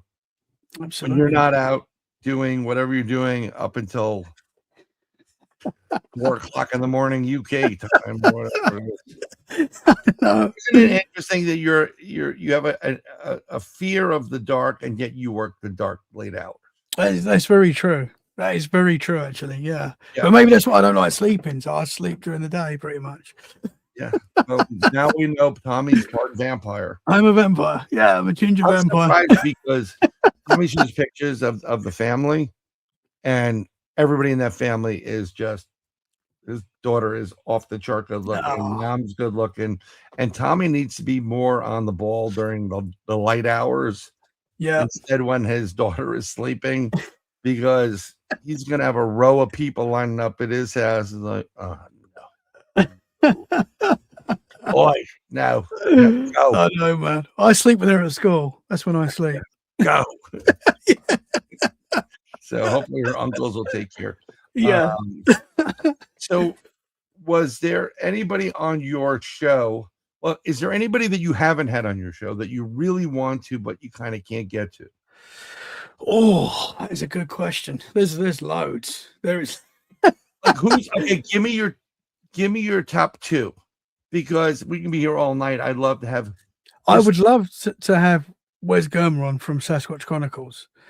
I would love to have him on, man, because he's like, I would probably just completely fanboy though. Yeah, well, I understand. Just keep that. telling him I love him every time, because he was like one of the first that I kind of listened to. He really did a great job, Wes. Yeah. Yeah. Oh man. Yeah. Incredible show. Great show. I still listen today. I think there's 1,000 episodes. And I don't know if I'm friends. I mean, people come and go on the friends list, you know. And people get really weirded out. They break up into different gangs. Like, well, I'm supporting him versus him. Oh, I don't do any of that. I don't like that. No. Unfortunately, that happens. People are very tribal, but I don't like that sort of thing. I love everyone, man. I know that's a bit. I'm not talking bad about anybody. I will tell you where I draw the line. If I tell you I'm not going in that house on an investigation, don't go in the fucking house. That's my way of saying don't go in there. And if I tell you and you tell me you're going to go to psychic A, B, or C or whatever it is, and I go, you don't want to save your money. If I tell you to save your money in a roundabout way, don't go to the psychic. He or she is not psychic. Speaking of psychics, have you ever had them on your show and they told you something that was just like a holy crap moment? Yeah, I've had a few, man. I don't know if you guys have heard of JJ Rose 777. Really nice lady. Yeah, great lady. I know. So, sorry. Go ahead. No. You're the guest. I got to. She did something to me, which was like proved something to me, which was like mind blowing for me. So my wife had this weird experience one morning, and my wife's into this kind of stuff, but not like me, you know. And she's not fascinated like I am. She's interested, but not as deep as we are, right? So she woke up one morning and she saw this silver sphere in our room. Sounds wild, but this is just another day in the freaky household. And she's looking at this sphere, and she said it just kind of vanished into the wall and disappeared. And she told me about it. She was a bit freaked out by this. She's like, what the heck is, what is that? I was like, I don't know. It's very strange. And there's a few people I can go to and ask for advice and stuff like that. And JJ's one of them. And I kind of just sent her a message saying, what do you think this is? The wife said this weird thing. Any ideas where it could be? And she said, her words were, I'm coming over. Is that okay? Right? Oh, that's when it gets, the shit's gonna get bad. And she's in California. So I'm in the UK, and she's saying I'm going to come over, and I'm like, okay. And to be honest, I'm thinking, oh yeah, okay, yeah, of course you can come over. Yeah, that's fine. Yeah, sure. Not thinking anything, you know. I don't know what to think, to be honest. But she said she's coming over to check it out. Anyway, she says I'm here. She started describing my house to a T. And I don't put the layout of, obviously you've got this room, people can see this room. I have recorded in other rooms before, but the layout of my house is not anywhere on the internet. You can't find, you know, I put pictures out of my house, obviously, and pictures inside my house, but you can't find the layout of the house. And JJ was describing my house. She's like, I'm walking up the stairs. You've got your bathroom in front. You've got your rooms on the left. And to me, it was like, what the heck? And then she started describing the layout of my kitchen and stuff. And I'm like, how, you know, you can guess, but I don't think she's guessing. I think she can actually, she's there. You can see it. I can see certain things too. And it freaks people out because I'm literally, we can have a conversation and I'm in my mind. I could say, you know, the stairs going down and then you have the kitchen and then it's a little bit open, whatever. I'm not going to go into it, but I'm seeing it. That blows my mind. Yeah, well, you could do it too, but you gotta get into that, you know, frame there. But what I find with that is she actually here when she's doing that? Is she actually, or is she just? I don't know. Is she just knows where things are? This is just my take because I can only speak from my own personal experience. But I was hanging out one night. I'm gonna make this kind of quick, but my show, I'll fucking talk. And but this is what we do. We have a discussion on the show. I really don't want to interview. I want to sit Oh, around the absolutely. tub or your Yeah. living room or outside the back going, hey, what's this? What about that? And have fun. And like, I really wish we can do, like we did a campfire and I was there, you know, we're all there. Paul's there, me, Randy, Greg from Relic Film Media with Natalie, a couple of these 3 ladies, and then Russ Accord there, who I know Russ. Russ was giving me shit, and I was fucking around with him. Like, Russ, don't get mad at me that I saved you from the Sasquatch when it had a little Machiavellian look in its eye, you know, whatever. And then the next thing you know, Wild Bill from Mountain Monsters and Sons of Appalachia's there, and he's throwing shit on the fire. And then Turtle Guy comes, Turtle Man. I mean, it's just you just hanging out. Where I Man, love. I've got to move to the US, man. Yeah, you got to come down, Oh. dude. Anytime you want, just come down. We'll get you situated. You know, Mark has plenty of room in his Airbnb. I'm coming, bro. In his If you don't mind. S&M house, and of course, if you get into the North America, you know, Kat has the dungeon that she could always convert to a room. Oh, I'm in. You know, Let's when go. she's not in there in the leather and the. What's up, David? David, we want. Actually, I'm gonna message you tomorrow about coming on this month, maybe in about 2 weeks or 3 weeks. You and you know, we'll talk about it, Jason. Bye. But so I'm sitting outside, I'm just hanging out, I'm not doing any of this stuff. Prior to doing a show, I think I was doing the 3 Beards thanks to Mark Eddy or whatever. And I get a message from a friend of mine, Lynn Monet. She goes, Cisco said you can help. And I'm like, okay, yeah, you know, you come for me to help, I'm gonna help. I don't ask for anything in return, just let's be good to each other. So she had an issue in her sister's house in Louisiana. I said, okay. And she's describing certain things. And I said, okay, well, I know where he's staying.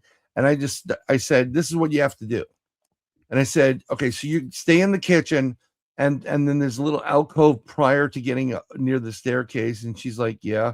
And I said, well, he's hanging out. He's coming up and down that way. But right now he's sitting on between the spindles and he's calling you a bitch the whole time. You know, fuck you. You know, and it looked like it kind of looked like one of the characters in Harry Potter's the bank.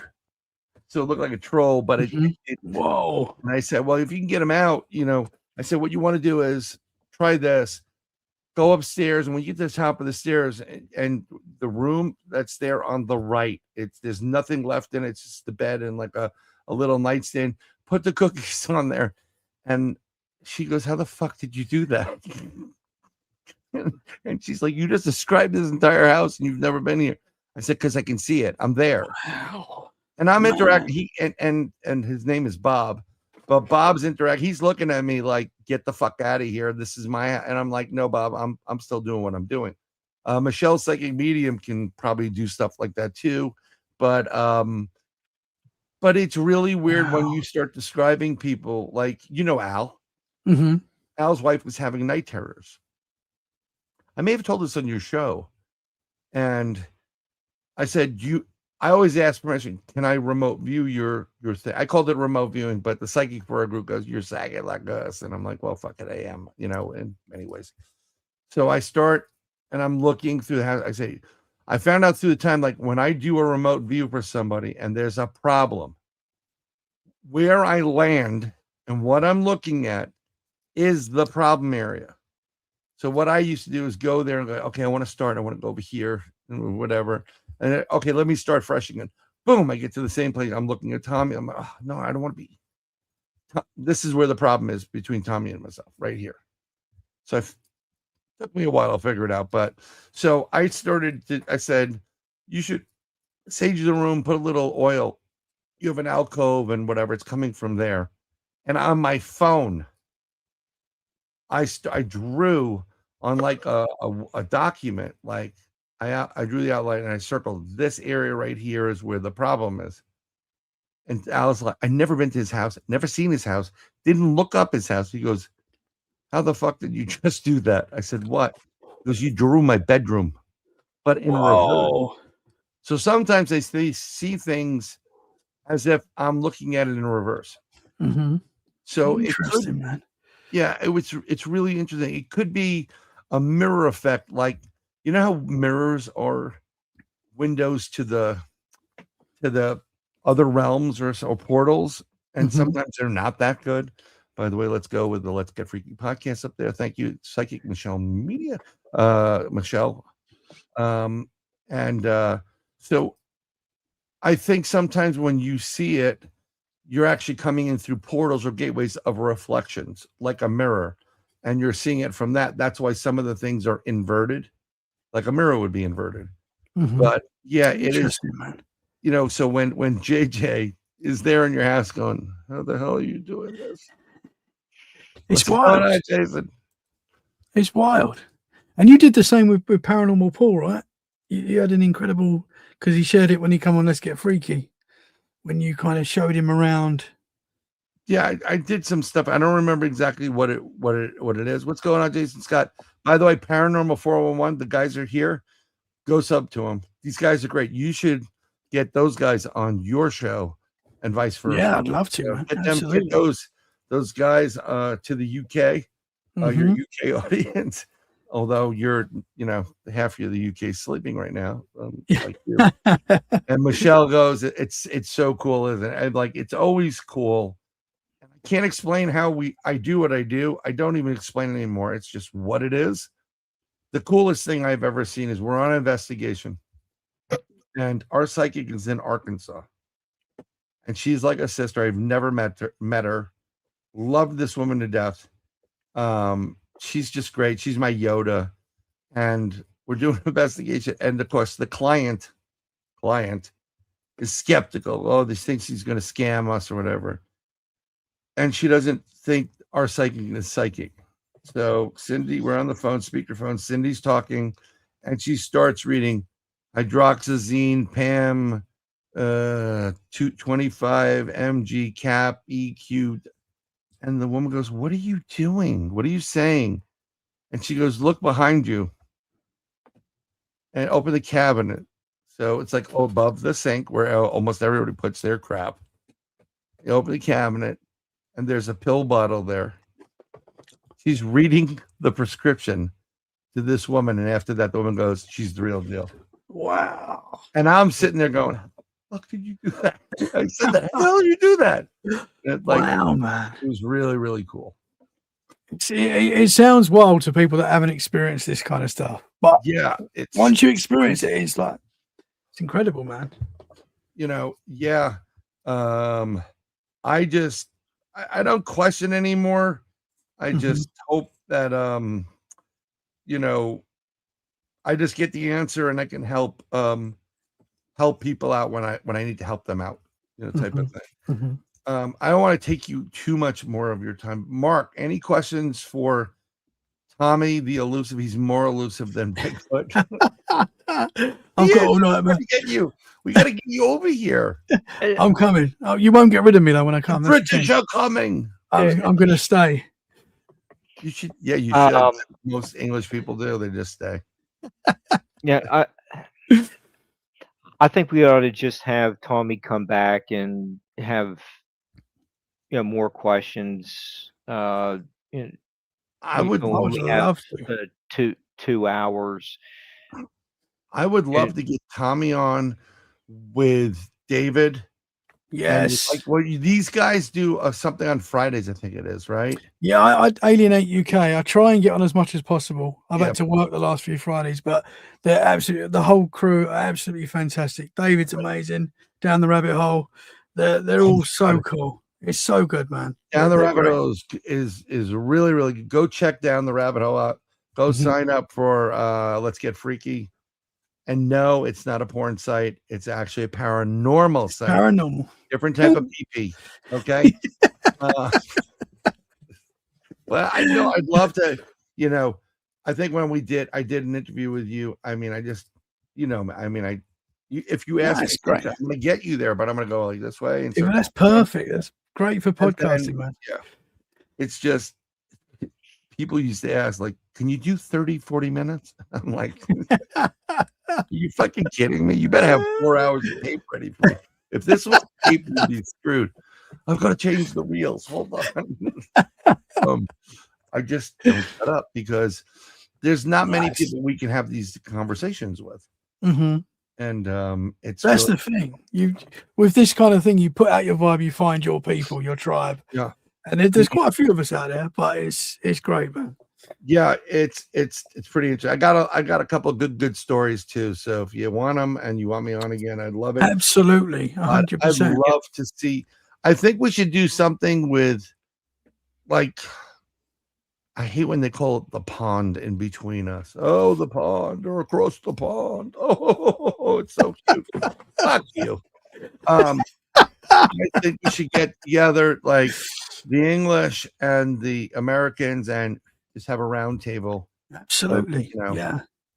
I've loved this tonight, guys. I'm happy to do this whenever you want me. I really enjoy talking to you. anytime you Guys. want to come on, and whoever we have that you want, let us know. And vice We'll versa, get man. it, together, and vice versa, if you don't mind. Absolutely, man. And I'm Mark, sorry about the internet at the start. I don't know what happened there. That was very strange. my internet seems to time out always when I'm doing an interview, so it's something going on. But who is coming up? I mean, you do pre-records, but who's coming up the next couple of episodes? I've just put an episode out with a lady called Rachel. Very interesting.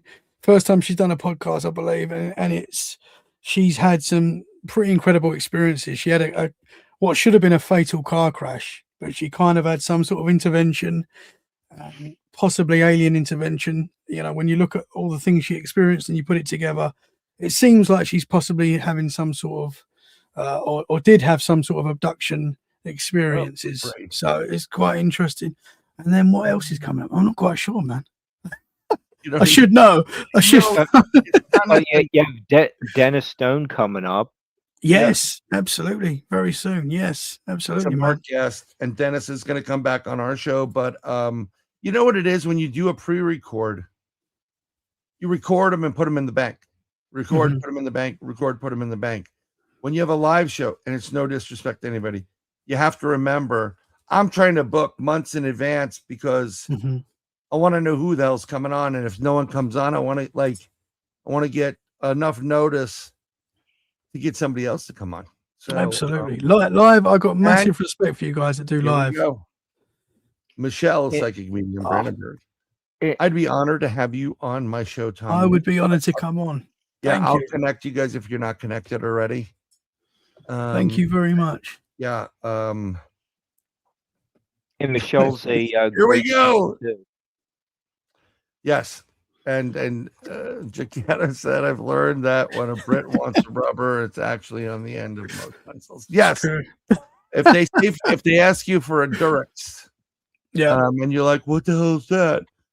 In front of the really hot pharmacist that was at Booth's Pharmacy, and she's laughing, you just made a fool of yourself. So that happened to me. You may need a Durex. What the fuck do we need a Durex? What the hell is that? Pharmacist laughing. I'm like, there goes that shot. Fucker. All right. I think we ought to do that round table or have Tommy come back and might have some more visits from cryptids that I can help to analyze, and maybe Bigfoot Michigan Rob will think so highly of them, he'll invite me to be on his show. Possibly. Rob's coming on. Possibly. Hopefully he'll have a chance to watch the archive and get the hint that he really needs me on his show. But I have other photos that from my trips that to the UK. To the UK, like the frog with the human skull on wait, frog with the human skull? Yeah, on the Melrose Abbey in Scotland. Some of the other photos that I could branch out away from just showing that I'm a cryptid scholar, and yes, just get into maybe some other topics that might be of interest to Tommy. Sure. Absolutely, man. Well, in honor Yeah, I of think Tommy that being from the UK, and now Kat Ward is in the house, and we know that what she does in her private time. oh, it's an international audience Yes, now. it is an international audience. This is why the safe word tonight is fish and chips. So it's a little bit too much dominating. Just yell out fish and chips. But Mark, I'll hook you up with BMR. And Texas Cacti goes, is Mark still smoking every fucking day? I think Mark is growing some weed out there. If he's got a pimp hand, no, Mark is a great guy. He's very knowledgeable, and he knows a shitload of people. Yes, Texas Cacti fish and chips. All right, easy on him. Easy on him, Paranormal Heart. Also, Yeah, but Paranormal Heart, please. yeah, but do you like your fish and chips with curry sauce? Yes, No, absolutely. what's wrong with you? Should lose your English card. Get the I love curry sauce with anything. I love curry sauce. I fish and chips and curry sauce. fish and chips have malt vinegar and maybe some of that mayo. Tartar Tartar. sauce. Yeah. Tartar. I used to go to a great guy for fish and chips at about 2:30 in the morning, right around the corner from Knightsbridge. And it was awesome. I'd go with my friend Jerry, who was a cook in some restaurant, who looked like a serial killer, mind you. And we went to this one row where all the students from the US would hang out, and there would be parties, and we'd walk to the 7-Eleven, and it's fucking dark, and he's like, you want some fish and chips? I'm like, yeah, let's fucking go. And I'm eating fish and chips at night, and then we go by the American dorms, and there's like they're playing the Beastly Boys, like, you gotta fight, and we like, knock on the door. And like, yeah, oh, what's up? I'm like, Americans? Yeah. So am I. Like, come on, man. It was great. That's awesome, man. Yeah, There can't be fish and tartar chips. sauce. It is tartar sauce. Tartar sauce. Yeah. Curry sauce and tartar sauce. Yes. And I went to Sloan Square, and apparently that's Okay. where the Sloan Rangers are. Really highbrow. Okay. And, You say you was there for a year. You lived in the UK for a year. Yeah. Wow. I threw up plenty in front of the Tower of London. I saturated that shit. It only took me 6 months to realize the bartender that was there, Jerry, another Jerry, Gerald. I'm like, damn, I really want something fucking cold. I wish he had Budweiser. He goes, oh, we got a cup out right there. He had a freezer filled with, like, what the fuck is wrong with you? Give me this Budweiser. Yeah.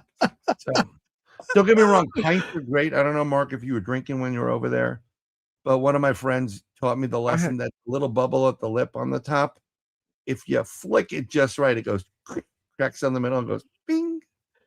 And if you do it too many times, they kick you out. I had maybe quite a few sips of apple scrumpy on the Glastonbury tour. Oh, Glastonbury, nice. As the sun was setting, and made for a little back. Do you have any dangerous. mushrooms over there? Because they have magic mushrooms that grow everywhere in that country, in the UK. They grow everywhere.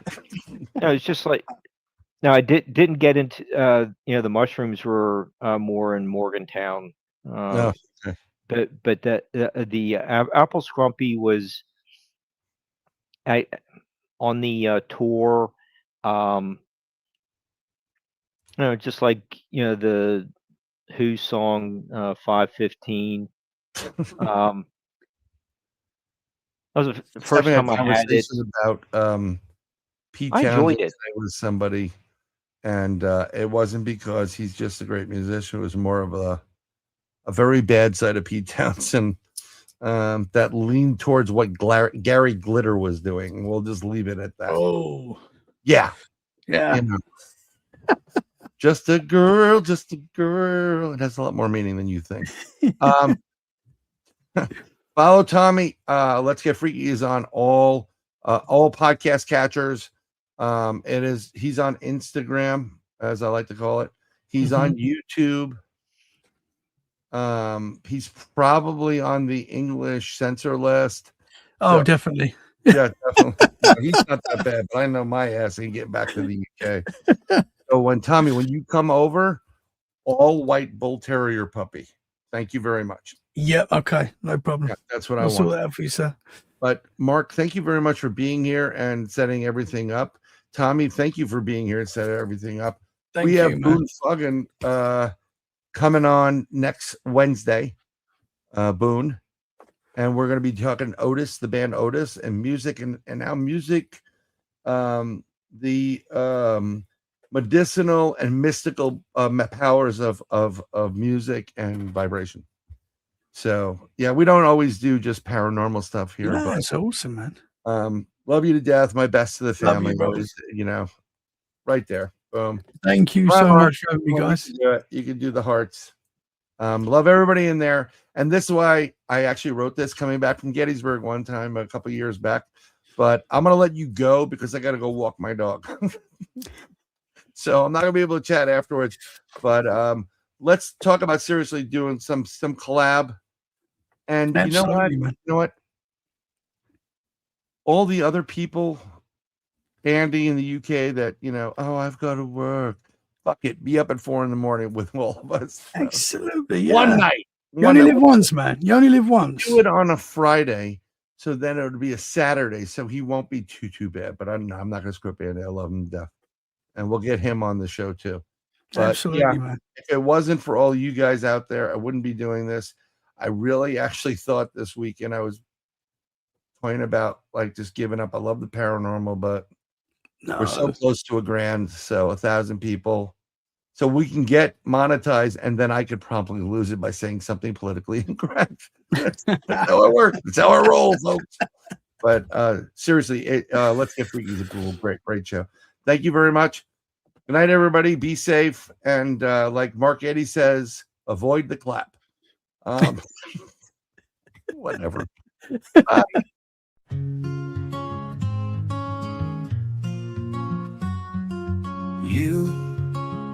It's always been you. God showed me you. I have been searching decades for you. I found you, I lost you. My heart is broken without you. My soul aches for you. I need you, I want you. My days are filled with you. I've seen the future with you. My home is with you. I have felt the future with you. My nights are filled with you. Love is you. True love is you. My happiness is you. Every past life is with you. My dreams are filled with you. Life is meaningless without you. My future is with you. I will fight for you. I will defend you. I will give up my life for you. Whatever it takes for you. Nothing else matters but you. I love you. I love you. I love you. God showed me you. I have been searching decades for you. I found you, I lost you. My heart is broken without you. My soul aches for you. I need you, I want you. My days are filled with you. I have seen the future with you. My home is with you. I have felt the future with you. My nights are filled with you. Love is you, true love is you. Love is you, true love is you. My happiness is you. Every past life is with you. My dreams are filled with you. Life is meaningless without you. My future is with you. I will fight for you. I will defend you. I would give up my life for you. Whatever it takes for you. Nothing else matters but you. I love you. I love you. Life is meaningless without you. my future is with you.